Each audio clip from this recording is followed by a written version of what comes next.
Good afternoon and welcome to the press conference we're holding again in the third floor of Waco City Hall, observing social distancing. We have a total of 4 people in the room here. Joining us again is our Mayor, Kyle Deaver, Judge Scott Felton, and Dr. Jackson Griggs, who is with the Family Health Center. Always appreciate their time and energy. We've got a lot of people always tell us they really get a lot out of these press conferences. Gentlemen, thank you so much for sacrificing the time and answering the questions that we've gotten. And some of the questions that we have today, I'll be honest with you, we have a very intelligent audience out there. And so we're going to find that there's some challenging questions for you. As is always, we are doing this live and down in our studio downstairs. We are doing American Sign Language translation for those who are not able to hear what's going on. We're also doing a recording of an audio for the Spanish speaking population that will be airing this afternoon at 4:30. And to, again, thank you for showing up again. Councilman Hector Sabito is here to express an invitation to our Spanish speakers about that in particular event. Mr. Sabito. Thank you so much, Larry. Para ayudar a nuestros ciudadanos que hablan español a saber lo que se dice durante esta conferencia de prensa, un traductor está grabando una traducción en español en vivo durante esta conferencia de prensa. Esa grabación completa en español reemplazará el sonido del inglés en el video y una versión en español de toda la conferencia de prensa se reproducirá en el canal de cable de la ciudad de Waco aproximadamente a las 4:30 de la tarde. Puede ver la conferencia de prensa en el canal 10 o por internet en vivo en wccc.tv. Thank you so much. Thank you. Appreciate it. Again, this is the procedure we'll follow. We'll ask for each of you to give us an opening comment from the mayor first, then followed by Judge Felton and then Dr. Griggs. Then I'll read the questions for you all to provide answers to. Then we'll open it. We have 2 different media representatives on the phone ready to respond or ask questions for you all to respond to. And then we'll close with closing statements from each one of you. We'll try to get this done in the hour, as we've always tried to do, to respect everybody's time. And so if we'd like to get started, Mayor Deaver, would you please start off? Yes, thank you, Larry. I want to start by addressing the death of George Floyd on Memorial Day in Minneapolis. I forced myself to watch the video of his murder. I didn't want to, but I felt like I had to. It made me sick. It was one of the most brutal, outrageous, despicable, and tragic things I have ever seen. We discussed this last night at our council meeting, and we discussed the need for change. We must do better to stop police brutality and racism in America. We can't control what happens across our entire nation, but we can and we must work to be sure that every vestige of racism is eliminated in our community. I have tremendous respect for every officer I know on the City of Waco's police force. I believe they are as sickened by the way the officers in Minneapolis handled George Floyd as I am. It is right for people to peacefully protest right now. The legacy of police brutality in America, and particularly against Black Americans, it continues to be a true problem for our nation. In many cities, people have either become so angry that they have lost control during these protests and begun looting and vandalizing, or they have used these protests as cover to do that. In either case, that's a terrible turn for many reasons. It obviously is unfair to those whose businesses and property are destroyed. It puts fellow protesters at risk and police in danger. And it warps the message that needs to be heard, which is that we need to end racism in America. I am so proud of the leaders and participants in last Saturday's protests and the Walk for Healing. They voiced their outrage while remaining peaceful. This is the best way for the message to be heard. We hear you. We will continue to work toward race equity in Waco. Second thing I need to talk with you about is that, as many of you know, we will be replacing Dillon Meek on the City Council. Dillon had contracted to buy a home a few blocks away from his current home and to sell his current home prior to COVID-19, which resulted in our May election being postponed until November. He has now moved into his new home with his family, and thus he forfeits his seat as a council member for District 4 under our charter. However, the Texas Constitution says that he is to continue to serve until his replacement is seated. So we have begun that process, and today was the first day to submit an application. If you live in District 4 and you are interested in applying to serve with us on the City Council, we would welcome you to do that. You can contact the City Secretary's office, or you can go online to wacotexas.com and look under news, latest news and events for an online version of the application. The deadline for applying is Wednesday, June 17th at 5 p.m. Now, let me see if I can share my screen and show you the latest graphs of our data. Okay, great. A little lost here. There we go. One moment. Thought I had it ready.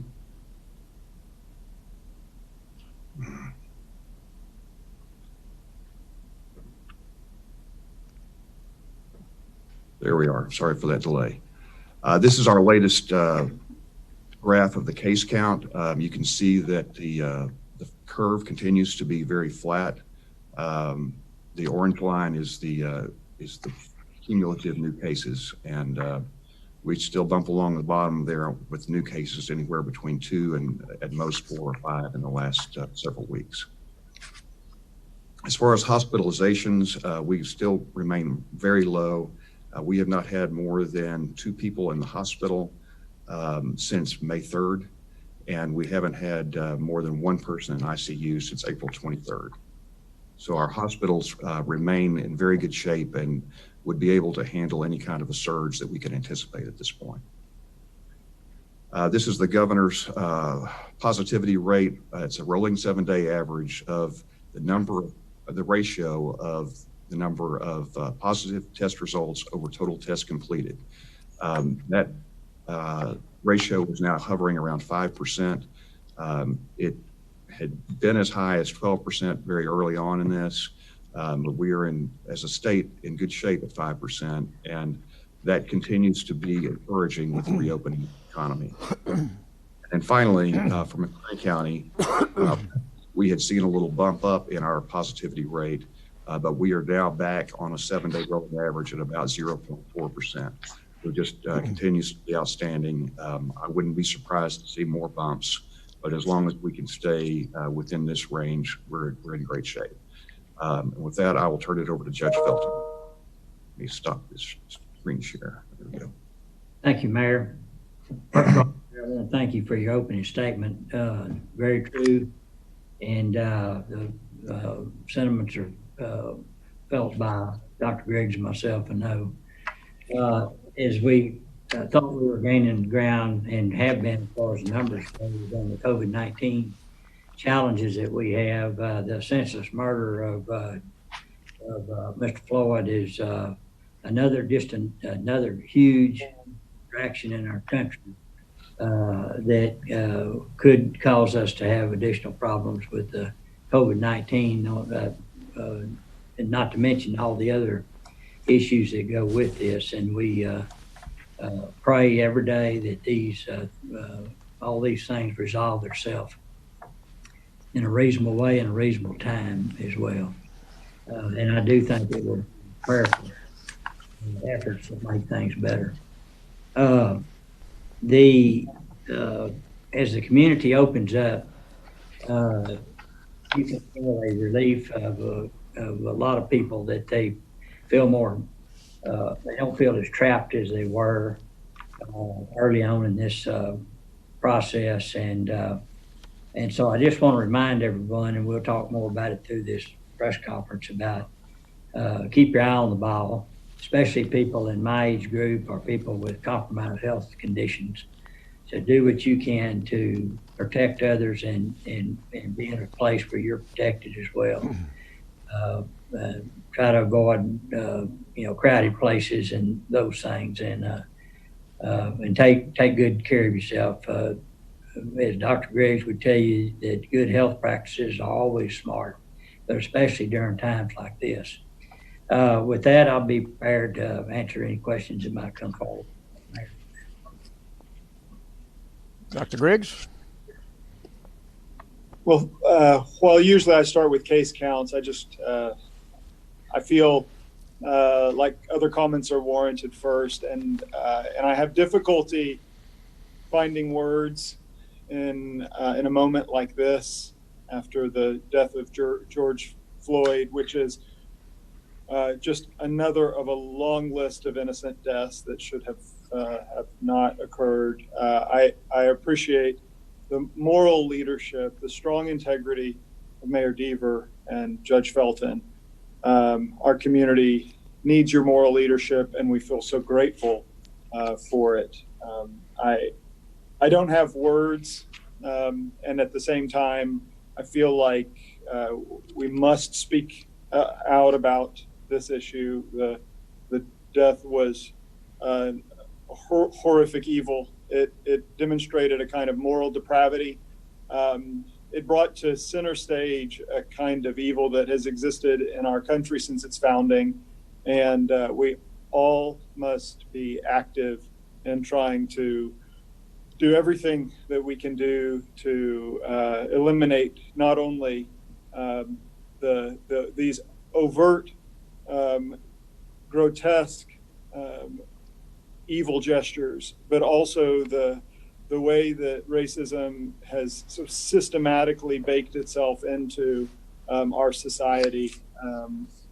And to that, let me pivot to talk about health, because as a physician, inequities and health outcomes is something that I've seen play out in populations for as long as I've practiced, and of course, one of the issues and the reason for the press conference today is the coronavirus, and so we must be vigilant about outcomes pertaining to the coronavirus as it impacts all of us, and we must work to ensure that inequalities and health outcomes are limited, avoided in COVID-19. Even today, we had conversations with leadership of the three major healthcare systems in our community: Ascension Providence, Baylor Scott and White Hospital, and Family Health Center. And I'm at least glad to report that that among the tests that we've performed, the testing percentages among African Americans is greater than the population percentage. This isn't any kind of insurance that the inequities are fully addressed. So I don't mean to suggest that, but it is at least one area where I think we're all working to ensure that that testing is equally accessible, and so hopefully diagnoses can be made early, and that everyone in our community can get the help they need for this particular virus. I'll move on to case counts. Worldwide, there have been 6.4 million cases and 380,000 deaths. In the United States, 1.8 million cases and 106,000 deaths. Since our peak in mid-April in the United States, there's been a steady decrease in the death rate. Last week, we began to see a little upward trend in the number of case counts in the country, and that upward trend was replicated in Texas as well. The week of May 17th showed roughly 1,000 cases a day, new cases a day in Texas, but in our most recent 7 days in Texas, the daily case counts have been closer to about 1,500 cases each day. In total, there have been 66,000 cases reported in Texas, about 1,700 deaths in our state. And in McLennan County, the update for this afternoon is that we've had 123 confirmed cases, 8 of which are currently active. We have 2 known hospitalized patients with COVID-19. The health district's monitoring 45 individuals right now. We still have only had 4 deaths. Regarding the total testing, and this is as of June 1st, 7,493 tests that have been performed for McLennan County residents. Total of 9,656 tests have been performed by all of the healthcare entities in our county. Okay, thank you, gentlemen, for all of your very strong, positive, and caring, passionate words. That's just the way I'm going to sum it up, because, you know, I'm going to get choked up here if I don't watch it. All right, let's go to the questions. We've got some very intelligent questions today, and Dr. Griggs, this one may challenge you right off the bat. Everyone knows how important ventilators are, but what equipment would doctors use when the virus targets a patient's blood vessels? So heart rhythm problems, heart attacks, complications due to heart failure related events, as well as blood clots, all seem to be occurring in a higher proportion among patients with COVID-19. There are some trials underway that are using anticoagulants. Those are commonly known as blood thinners to help prevent some of these events, but it's not widely accepted sort of standard of practice in all hospitalized patients. So these vascular events, and they vary depending on what organ they affect. A vascular event in the brain is a stroke. A vascular event in the heart might present as a rhythm abnormality or a heart attack or heart failure. But each of these are taken on a kind of case-by-case basis. There isn't one sort of uniform approach to all of these vascular events. And so similarly, there's not one bit of equipment that we could identify as a sort of a scarce resource right now. So it's a little bit kind of comparing apples and oranges. Okay. On May 28th, the Waco City Council passed a resolution extending the emergency order to July the 7th and affirming the governor's orders. But does that mean we're still under a shelter-in-place order, and has that order run its course? Well, we've talked a lot here about how the governor has taken over the reopening and has said that cities nor counties can do anything that is either more or less restrictive with their orders than with his. So the city and county have continued to simply modify our orders to meet the governor's orders. And so his order that is in effect that covers stay at home is J23. I'm going to read the operative part of that because I think people need to hear it. It continues to say, every person in Texas shall, except where necessary to provide or obtain covered services, minimize social gatherings, and minimize in-person contact with people who are not in the same household. People over the age of 65, however, are strongly encouraged to stay at home as much as possible to maintain appropriate distance from any member of the household who has been out of the residence in the previous 14 days, and in leaving the home to implement social distancing and to practice good hygiene, environmental cleanliness, and sanitation. So that's the order that we're working with, and what we have been most focused on is working with the businesses that were supposed to be reopening at certain stages. There are still a few businesses that Governor Abbott hasn't opened.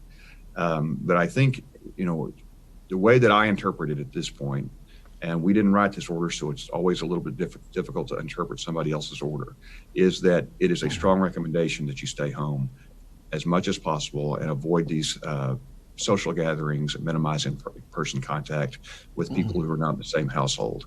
I don't think that's quite the same as a stay-at-home order anymore, though. And I think that's about the best we can do. Judge, do you have any other thoughts about that? No, I mean, as you know, the city and the county, right after the governor's order was released, that we came back in to just make a statement that the that the counties or city and counties local regulations, and they're separate, but they're pretty much the same, related to preventing the COVID-19 as set forth by the order, including the shelter in place and shelter at home regulations, restrictions on businesses and other things are terminated in deference to the governor's executive order. So basically what, as Mayor said, is that we just look at that and that we utilize that order if we need to have conversations with different groups or individuals that may be endangering others by not adopting the health practices that are laid out. Okay. If we're under the shelter-in-place order on July the 4th, will large 4th of July parties be treated as violations? Judge Felton, would you address that? Well, I never have been a party pooper, but as I stated, really those are the governor's orders now that shelter in place. But what we recommend and try to educate is that individuals still stay in groups of 10 or less, but there are provisions if you're in a larger setting where there's more people there, then you try to be sure that your physical distancing is applied, and the recommendation is that you wear a face mask because you'll be in a group with people that are talking, or certain activities like on July 4th, you have to talk loud to be heard. And so that also could cause additional problems with spreading the coronavirus if you have it or someone else has it. So, we continue to want to use the term educate and advise as much as possible. Yeah, and I would just say, I mean, we even with our low numbers, the virus is not going away until we get there with vaccines, and that's many months away. So every time you take an action where you expose yourself to a large group of people, you take a risk, and then you risk infecting somebody who may be more vulnerable than you are. So that's the advice that I would give. Okay. There's so much information available from so many sources. Whose information do you trust, and which websites do you rely upon for meaningful data and analysis? Dr. Griggs, I know you look at an awful lot of information, so if you could take that question, then I can talk about what I look at, and maybe the judge will too. Absolutely. I think the information that is most accessible and up to date and relevant for the public is what I think is probably most helpful for the press conference. The Centers for Disease Control and Prevention, the CDC, at cdc.gov, it is the United States agency for leading public health and is a reliable source of solid guidance, and I would recommend really exploring that and spending time with it. It's a good resource that spells things out in very plain language. Johns Hopkins Coronavirus Resource Center is also a great resource, and it's updated regularly in terms of case counts all over the globe, as well as the country and state level. There's a section that Coronavirus Resource Center at Hopkins provides called COVID-19 Basics, and I would suggest folks who are curious look at the COVID-19 Basics, and then specifically their frequently asked questions. There's an FAQ section that's real valuable from Hopkins. Hopkins also provides daily situation reports on the pandemic. So you might, there's a newsletter you can get, and it'll update you every day on what the SIT report is on the pandemic. And just, Hopkins Public Health has probably the top public health school in the country, and it's a reliable name and has some of the nation's experts in public health.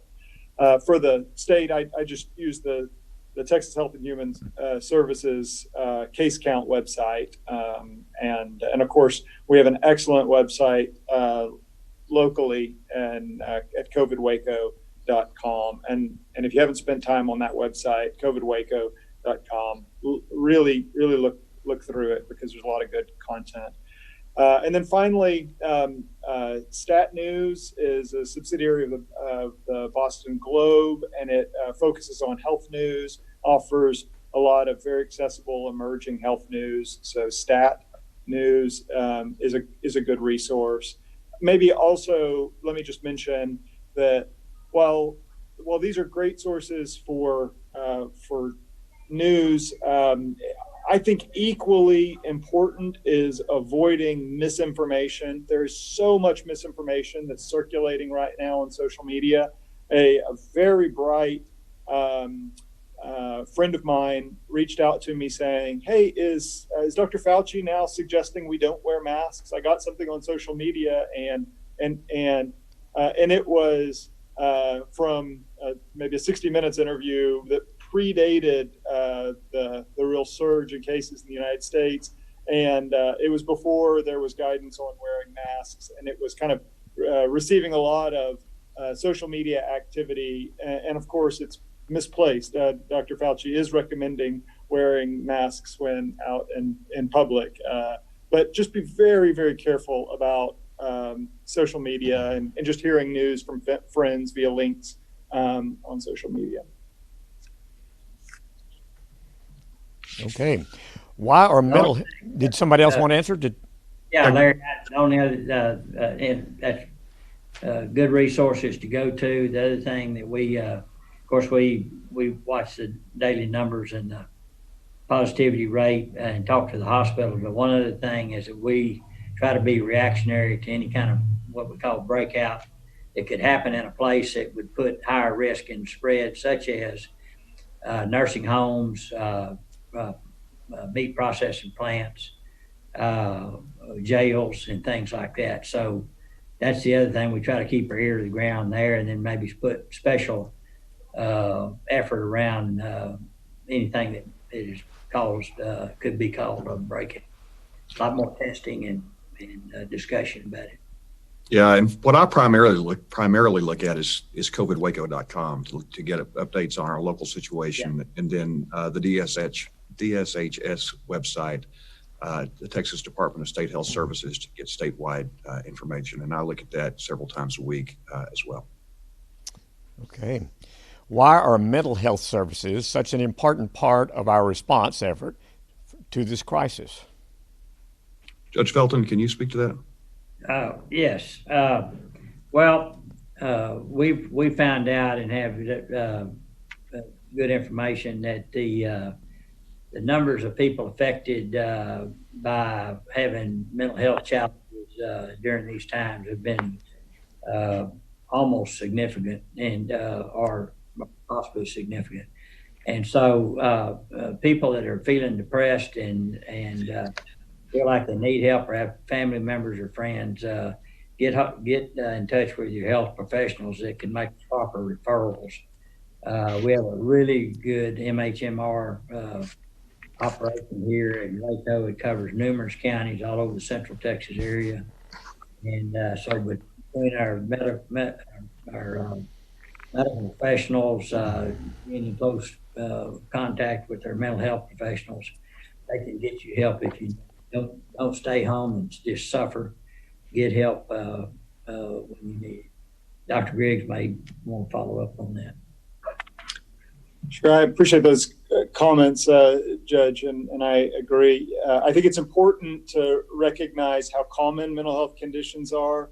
At any given time in the United States, 1 in 4 people have a diagnosable mental health condition. So 1 in 4 people have a mental illness, and half of all Americans will at some point in their life have a diagnosable mental health condition. So it is so important that we not allow for stigma associated with mental health conditions. So we have to be free to create. Well, first, we have to create hospitable places where individuals can feel like they're not being judged by virtue of having a diagnosis of depression or anxiety or bipolar disorder or schizophrenia, et cetera. And all the more relevant right now when we're going to see more exacerbations, more flare-ups of mental health conditions. And I think that those flare-ups are going to occur because there's a sort of perfect storm right now. Not only is there a lot of stress and uncertainty due to the virus, but then layered on top of that is the way to protect the community from the virus is by physical distance. And physical distance can lead to isolation and exacerbating that sense of being alone. And where community, healthy family life, healthy church life can be an antidote, or at least help people recover quicker when they have a mental health condition and help build resilience. Right now, when we're doing a lot of things like this via Zoom and not in person, and when people aren't getting together often, there is, particularly among those who have mental health conditions, there is risk for just mental health deterioration. So I'm excited to share, and thank you, Judge, for mentioning MHMR. The Executive Director, Daniel Thompson, shared in a press release earlier this week the good news that MHMR received a FEMA SAMHSA grant for Texans Recovering Together program, and this grant funds crisis counselors to care for individuals or groups for free. Services are completely anonymous and designed to promote resilience, empowerment, and recovery. And so if anyone is in need of immediate assistance, let me give you the hotline. This is the crisis number. It is area code 866-752-3451. 866-752-3451. So just wanting to also thank Daniel Thompson for his work to make sure that our community has access to that crisis center. So bravo. Okay, this next question could be asked by millions of people across the nation, but there are also those here in Waco. I've lost my job. I don't think it's going to come coming back. I need to work. I want to work. What resources does our community have to help me retrain for another career, and who can I contact? Larry, there are a number of resources available on our covidwaco.com website, both under the tab Community Resources and also Business Resources. Those are click on Resources and then click on either Community Resources or Business Resources. This includes a link to wacotxjobs.com, which is a site for job listings for all local businesses in Waco. All three of our local chambers of commerce, the Greater Waco Chamber, the Syntex African American Chamber, and the Syntex Hispanic Chamber, are great resources for both businesses and job seekers. Additionally, our city is fortunate to have fantastic resources for hands-on and technical training in both McLennan Community College and Texas State Technical College. A number of our local businesses partner with MCC and TSTC for workforce training. You can find more. If you can't find what you're looking for under the COVID Waco website, you can also look at the EOAC's website and the Texas Workforce Commission's website. All right. Texas fortunately balances our budget each year, and we also have a rainy day fund in Texas. The United States government has neither. Where is the money coming from to pay for all the stimulus and aid programs the federal government is offering? Judge Felton, would you speak to that? Yes. Well, they'll get it where they always get it. They either print more money, they raise taxes, or they pass it on to the next generation. I suspect they're going to do all three. It's going to be a pretty significant hit to the bank accounts of the federal government, and they didn't give it to us. We're going to have to pay it back, and it's all that, just like all other services. And so I would imagine that you're going to see a significant change in all three of those areas. Being that it's a presidential election year, you're going to see some real creative discussion about how this is going to be handled. But after the election, everybody's back on the same page again, and we'll do the same thing we've always done, in my opinion: print more money, raise taxes, and pass some of it to the next generation. Okay. Afraid you're right, Judge. Did you want to comment further, Mayor? Oh, I think Judge nailed that one. Okay. Not a whole lot we as local people can say about that other than just make a comment. Yeah. What are the results from the nursing home testing that responded with one positive case last week? Dr. Griggs, do you have that information? Yeah, I do. So on Thursday, there was one resident that was positive at Lakeshore Village. Friday, the health district tested all the residents and staff, and specifically the involved resident was retested and was negative. So the individual that initially tested positive was retested and was negative. And as of right now, the most recent information that we have is that there are 258 negative tests. There are 30 pending, and there are 0 positive tests. So that's all really, really good news.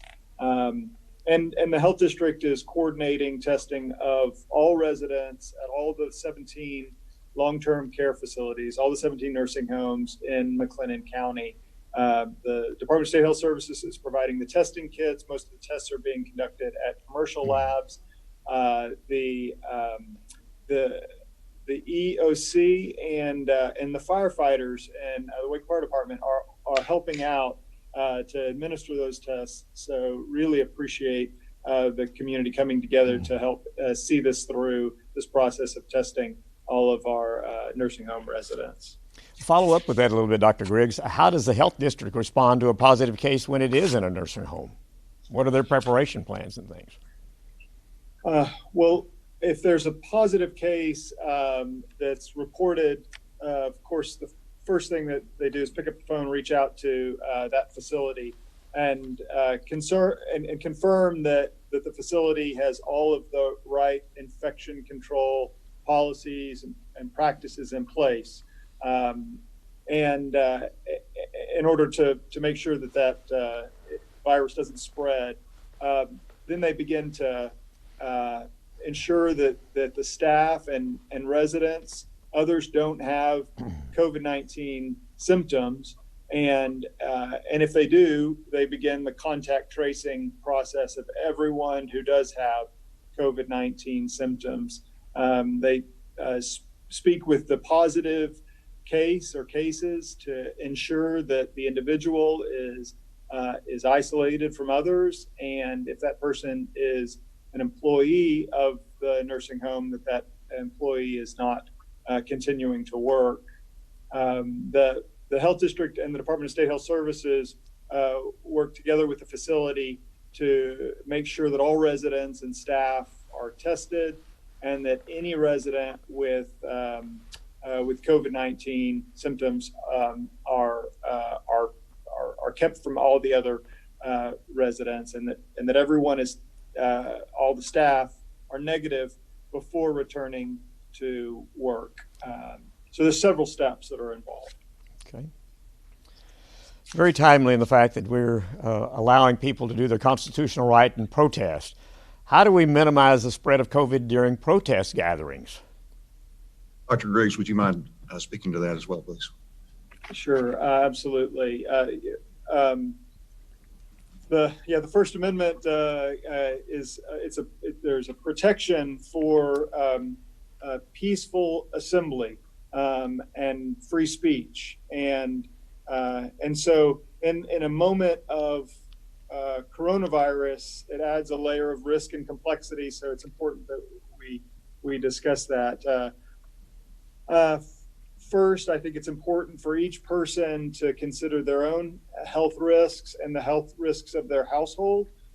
Just by virtue of assembling, you do increase your risk of of getting the virus. And so I think each individual has to weigh out their own risk and the risk of their family, and then on one side, and the benefit on the other of advocating. So that has to be figured out on a case by case, and it's a very personal kind of decision. But if someone does decide to assemble, the same practices and health behaviors that we've been talking about apply. Assemble outside as opposed to inside. Wear a covering over your nose and mouth, and remember that more respiratory droplets are expelled when yelling or talking really loudly. Sanitizing hands often with hand gel, and trying not to touch those who are not household members. Don't share things like markers for protest signs, those sort of things. There's extra conscientiousness about viral transmission, and as much as possible, and this can be hard during a rally or a protest, as much as possible, stay 6 feet from others.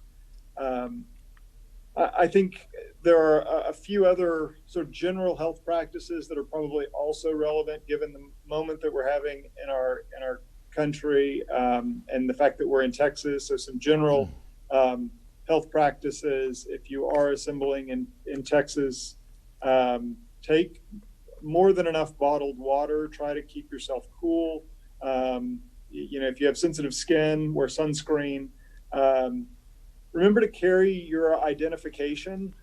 So keep your driver's license or ID card on you. It's probably also good advice to keep a list of emergency numbers on a handwritten card, not just on your phone, but on a card, in case your phone goes dead. And if you were to faint or pass out, or unfortunately injured or something, that you would have some way in which to be identified. So name, address, emergency contacts is prudent to have on a card, and carrying it with you. Let's talk about moving around a little bit with with the Magnolia opening up and things. A lot of Texas people like to go to Colorado. So I've got a question here. Colorado is doing many things to preclude folks from visiting their state this summer. Are we doing things to preclude folks from visiting Waco, and are we doing things to invite people, or are we inviting people to Waco this summer? Well, Larry, every community is different, and you're right. A lot of small towns in Colorado have really been trying to keep people away. I think that's beginning to change. One of the factors there is that they have such limited health care that it's very difficult for them to respond if their communities start getting sick.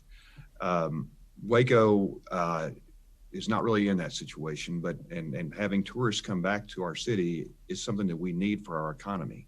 But we need to try to do that in a safe way. We are not doing anything to either actively discourage or encourage tourists, but we have obviously many attractions that will attract tourists. Magnolia, our zoo, the Waco Mammoth site, National Monument, and many others. All of those facilities have been working with our health district and with guidance from the CDC and the Department of State Health Services to be sure that they're doing everything appropriately in terms of opening safely. In addition, our strategic communications working team is working on appropriate messaging to let our tourists know what we need them to do while they're in Waco. And I think that will be an important part of our process going forward as well. Okay. The city and county received 730 applications for the assistance program that was announced recently. Since less than 100 of these requests have been approved, what are the most common reasons for non-approval?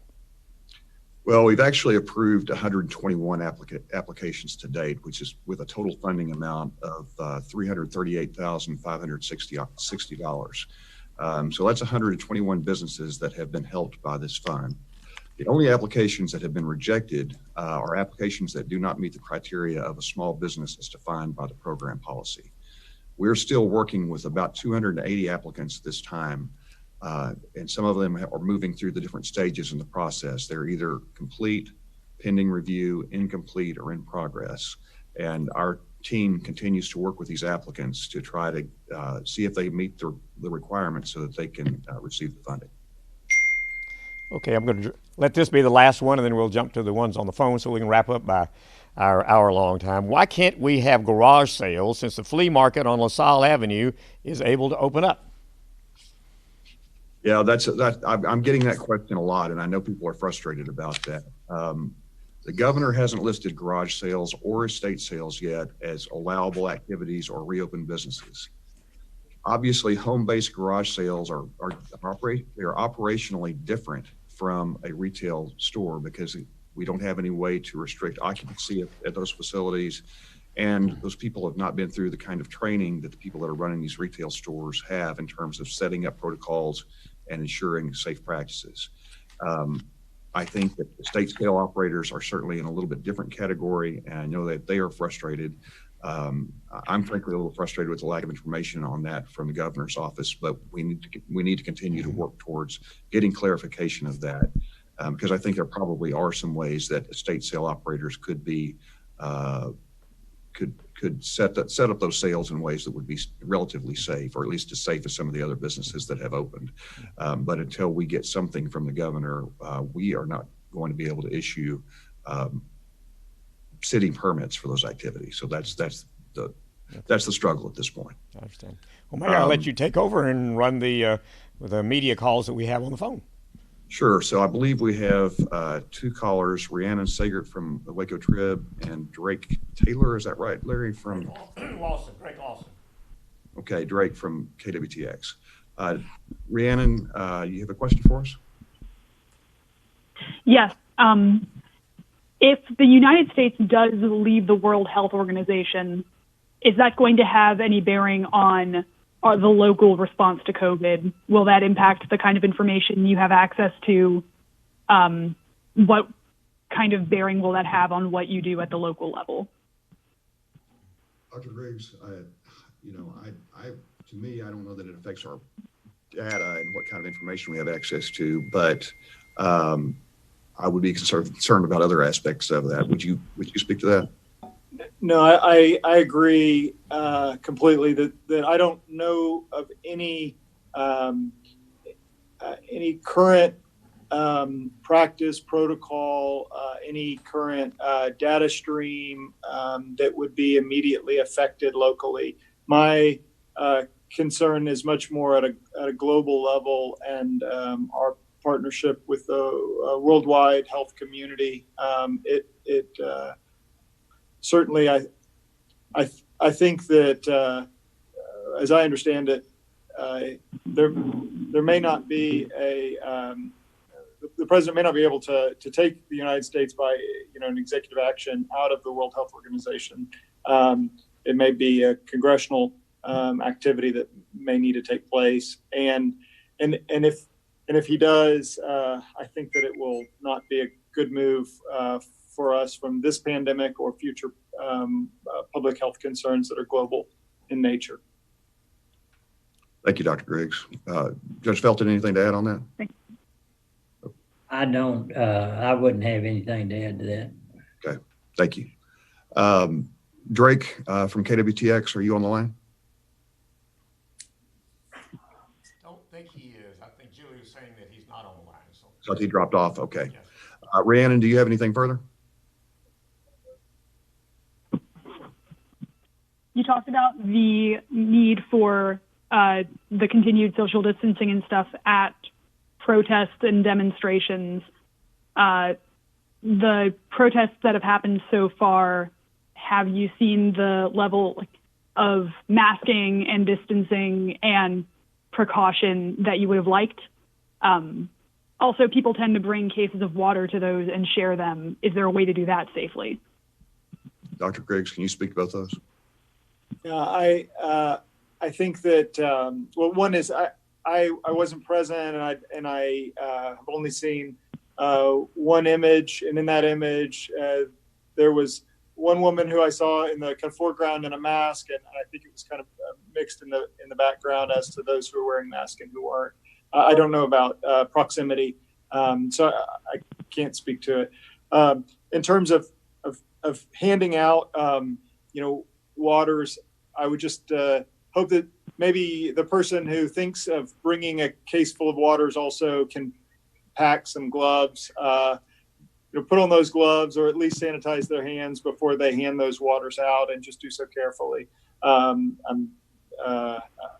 But I'm glad to hear that there's individuals who are thinking of others and taking care of others by virtue of bringing water for the group.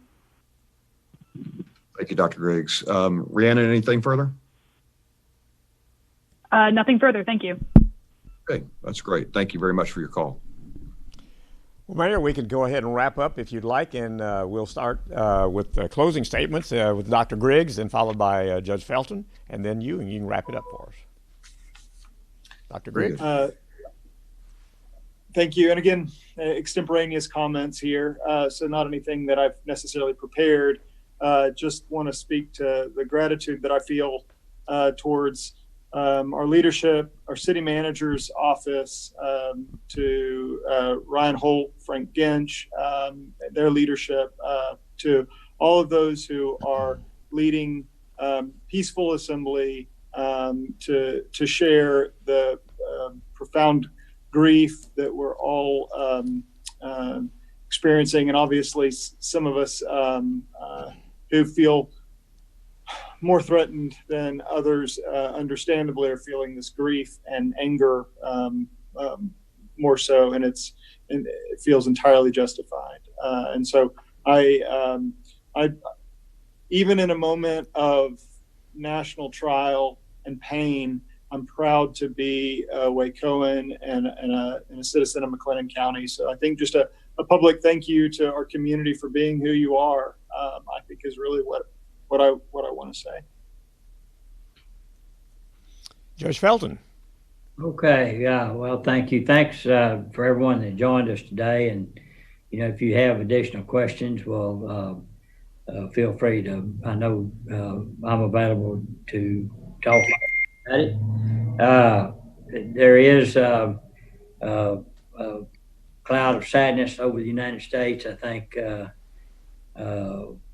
but we can't lose sight of this is the greatest country in the world, and it's not perfect. There's no question about that. There's a lot of flaws in what we do, how we do it, and even flaws in some people. But we have a lot of things to take care of, and part of that is our neighbors. And so in this particular case, we need to do a couple of things. One, follow the guidelines to keep yourself healthy and to protect others. The other thing, because of our, as you know, smaller businesses were probably hurt more than even, larger big box stores and those things with the COVID-19 situation. So shop locally, spend your money here, try to find out who needs help. There's other ways to contribute also. And don't forget that we need to be counted. The census is important, and we participate in that. And then also ask your family members to participate that are qualified to participate, and friends, because it's important. And when it comes to federal, state funding for different programs and services that you will receive, we need to have those counts to be correct to the much as possible. And, thanks everyone, and Dr. Griggs and Mayor, thank both of y'all for your leadership as well. Thank you, Judge. And as always, I really appreciate your leadership, and appreciate Dr. Griggs joining us again today. This is a big commitment of time for both of you. And but I do continue to hear from people in the community that they appreciate this information, and I think getting them good information is critical right now. We didn't get a question today about reopening of city facilities. I do have a little bit of news there that I want to share. Parks and Rec and our library have coordinated on phased reopening plans. These will begin on June 15th. And all four of our library branches will be open beginning June 15th with limited hours. They will be open from 10 a.m. to 6 p.m. Monday through Friday. They will continue to do curbside from 10 a.m. to 5:30 p.m. each day. And the reason for the limited hours is we need people to do the curbside for one thing, and then we also have work to do, extra work to do, cleaning our facilities and then quarantining materials after they come back in after being used for by someone. We also will have virtual summer programming at the library, summer reading club, and a text message scavenger hunt. So go to the library's website to see some of the great things they're doing there. Parks and Rec has summer programming launching today, June 3rd. Again, I think that is virtual programming. We are opening our outdoor pavilions, indoor facilities, and park areas are now available for rental. Bledsoe Miller, Dewey, and South Waco community centers will reopen to the public on June 15th with safety measures. Riverbend Park and sports games will resume on city property and facilities on June 15th, also with precautions. The Waco Mammoth National Monument trail system and picnic areas and restrooms remain open. Dig shelter and park buildings remain closed at this time, pending further coordination with the National Park Service.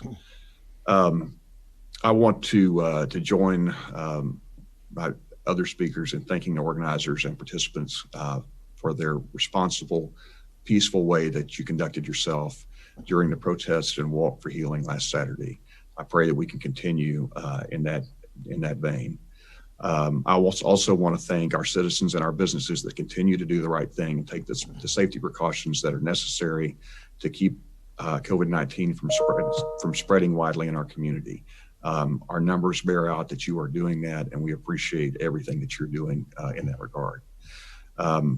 I know we talk about this every time, but I have to say one more time, please wear a face covering when you are in public, especially in a crowded building. Remember, and we've said it many times before, your face covering protects me and my face covering protects you. It is a sign of respect for each other, and it will make a difference in curtailing the spread. Continue to maintain physical distance wherever possible from those who are not in your household, and continue to sanitize or wash your hands frequently, especially if you've touched a surface that others may have touched. Judge, thanks for the comments about the census. Just go to census.gov and fill it out. It's very quick and painless. And finally, just again, please continue to take care of yourself and take care of one another. We are doing well as a community, and we need to keep doing that. Thank you. And Mayor, I want to thank you and Judge Felton as well as Dr. Griggs. These informational things, I get constant reminders that this is great information. They really appreciate the sincere, honest answers that you're providing, and I think that has a whole lot to be in the success we're enjoying here, and appreciate that. But we can't give up. It's all. That's really. Thank you all for participating. Thank you all for being a part of this conference, and we hope you have a great day.